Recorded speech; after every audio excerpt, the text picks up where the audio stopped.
বন্দরনগরী চট্টগ্রামে জ্বালানি তেলের যে সংকট, সেই সংকট দীর্ঘ থেকে আরও দীর্ঘতর হচ্ছে। বন্দরনগরী চট্টগ্রামের বেশিরভাগ পেট্রোল পাম্প এখন বন্ধ বলা চলে এবং যে কয়েকটি পেট্রোল পাম্পে তেল দেওয়া হচ্ছে সেখানে 1 থেকে 2 কিলোমিটারের দীর্ঘ সারি আমরা লক্ষ্য করেছিলাম। আমরা একটু দেখানোর চেষ্টা করব। এখানে আসলে সকাল থেকেই কিন্তু দীর্ঘক্ষণ অপেক্ষা করছেন গ্রাহকরা এবং তারা বলছেন যে আসলে এই চট্টগ্রামের বেশিরভাগ অর্থাৎ 80% বেশি পেট্রোল পাম্পে কিন্তু তেল দেওয়া হচ্ছে না। তারা বলছেন ডিপো থেকে যথাযথভাবে তেল সরবরাহ না থাকার কারণে তারা এই যে তাদের যে কার্যক্রম অথবা তেল সরবরাহের যে কার্যক্রম সেটি বন্ধ রেখেছে। আমরা কয়েকজনের সাথে একটু কথা বলার চেষ্টা করব। তারা কতক্ষণ ধরে আসছেন, এখানে কখন এসেছেন? আমি আসছি এখানে 1:30-এ। কয়টি পেট্রোল পাম্পে গিয়েছেন? আমি আসলে অন্য কোনো পেট্রোল পাম্পে যাইনি। আমি আজকে উদ্দেশ্য ছিল যে এখান থেকে আমি তেলটা নিব, এই জন্য এখানেই চলে আসছি 1:30টার দিকে। আসলে দেখতেই পাচ্ছেন অলমোস্ট 4-5 ঘন্টা শেষ, তারা কিন্তু এখনও জ্বালানি তেল সংগ্রহ করতে পারেনি। আপনি এখানে কখন এসেছেন, কয়টি পেট্রোল পাম্পে গিয়েছেন? আমি এ পর্যন্ত 5-6টি পেট্রোল পাম্পে গিয়ে ঘুরে আসলাম, সবগুলোই বন্ধ। তো শেষ পর্যন্ত কিউসিতে এসেছি তেল নেওয়ার জন্য। যে পরিমাণ সিরিয়াল আপনারা দেখতে পাচ্ছেন, মনে হয় না 2.5-3 ঘন্টায় আমাদের তেল মিলবে। আর এ পর্যন্ত তেল থাকে কিনা সেটাও বলতে পারছি না। আসলে দেখতেই পাচ্ছেন তারা যে বিষয়টি বলতে চাচ্ছেন, একদিকে যেমন কর্মঘণ্টা নষ্ট হচ্ছে, অন্যদিকে তাদের যে পরিশ্রম সেই পরিশ্রম আরও দীর্ঘ থেকে দীর্ঘ হচ্ছে। একটু কথা বলবো, কতক্ষণ ধরে অপেক্ষা করছেন, কয়টি পেট্রোল পাম্পে গিয়েছেন? আমি 4-5টি পেট্রোল পাম্পে গিয়েছি। ম্যাক্সিমাম পেট্রোল পাম্পেই তেল নেই, অকটেন নেই, অকটেন সংকট। এখানে এসেছি প্রায় 3 থেকে 3.5 ঘন্টা হচ্ছে এবং আমার সিরিয়াল অনেক পিছনে। এখানে প্রচুর, যেহেতু ম্যাক্সিমাম পেট্রোল পাম্পে বন্ধ, সেহেতু এখানে সবাই ভিড় করছে। সেজন্য এখানে আদৌ কি তেল পাবো কিনা সেটা আসলে বলতে পারছি না।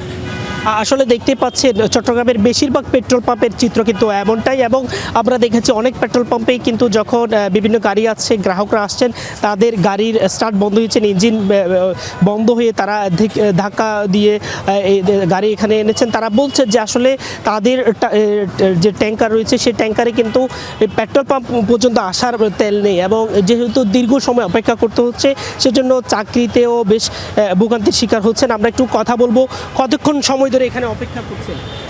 প্রায় 2 ঘন্টা। কয়টি পেট্রোল পাম্পে গিয়েছেন? আমি এইটার থেকেই নিই, এখানেই আসছি। আসলে দেখতেই পাচ্ছেন, আমি একটু আমার সহকর্মীকে বলবো একটু দেখানোর জন্য যে আসলে এই যে দীর্ঘ সারি, এই সারি কিন্তু 1 থেকে 2 কিলোমিটার ছড়িয়েছে। আমরা এখানকার যিনি পেট্রোল পাম্প মালিকরা আছেন তাদের সাথে কথা বলেছি। তারা বলছেন যে আসলে ডিপো থেকে চাহিদা অনুযায়ী তেল পাচ্ছে না, যার ফলে তারা অনেকাংশে বাধ্য হচ্ছেন যে আসলে পেট্রোল পাম্পগুলি বন্ধ রাখার জন্য। এবং আমরা যারা গ্রাহক রয়েছেন তাদের সাথে কথা বলেছি। আমরা একটু কথা বলার চেষ্টা করব। আপনি এখানে কতক্ষণ ধরে অপেক্ষা করছেন? 4 ঘন্টা। আচ্ছা, আপনি এই যে গাড়িটা নিয়ে এসেছেন, আপনার থেকে ড্রাইভিং লাইসেন্স আছে? না।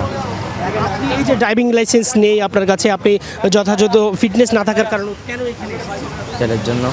আসলে চট্টগ্রামের বেশিরভাগ পেট্রোল পাম্পে একই দৃশ্য। পেট্রোল পাম্প কর্তৃপক্ষ বলছেন যে আসলে অনেকেই অসাধু ব্যবসায়ী রয়েছেন যারা আসলে এখান থেকে তেল সংগ্রহ করে নানা অবৈধ উপায়ে সেটি বাইরে বাজারজাত করেন। অনেকেই কিন্তু আবার দেখেছিলাম যে 18 বছরের নিচে শিশুদেরকে দিয়ে তেল সংগ্রহ করছেন এবং এই তেল সংগ্রহ করে বাহিরে তারা বিক্রি করছেন, এমনও অভিযোগ রয়েছে। এবং আমরা দেখেছিলাম বন্দরনগরী চট্টগ্রামের যে পরিশোধন কেন্দ্র রয়েছে, ইস্টার্ন রিফাইনারি যে শোধনাগার, সেই শোধনাগার বন্ধ হওয়ার পরে কিন্তু সাধারণ মানুষের মধ্যে এক ধরনের আতঙ্ক ছড়িয়েছে। সব মিলিয়ে যদি আসলে বন্দরনগরী চট্টগ্রামের কথা বলি, বন্দরনগরী চট্টগ্রামের বেশিরভাগ পেট্রোল পাম্প কিন্তু এখন বন্ধ এবং ইস্টার্ন রিফাইনারি শোধনাগার বন্ধ হয়ে যাওয়ার পরে কিন্তু সাধারণ মানুষের মধ্যে এক ধরনের আতঙ্ক ছড়িয়েছে এবং তারা দীর্ঘ সময় অপেক্ষা করছেন জ্বালানি তেলের সংগ্রহের জন্য। এবং তাদের সাথে আমরা কথা বলছি, তারা আমাদেরকে বলছেন যে আসলে এই যে জ্বালানি তেলের যে সংকট, সেই সংকট যদি কোনোভাবে সমাধান করা না যায় তাহলে এর প্রভাব নিঃসন্দেহে নিত্যপণ্যের বাজারে পড়বে, এমনটাই বলছেন এখানকার গ্রাহকরা। তো এই ছিল আমার কাছে বন্দরনগরী চট্টগ্রামের জ্বালানি তেলের যে সংকট, সেই সংকট নিয়ে সর্বশেষ।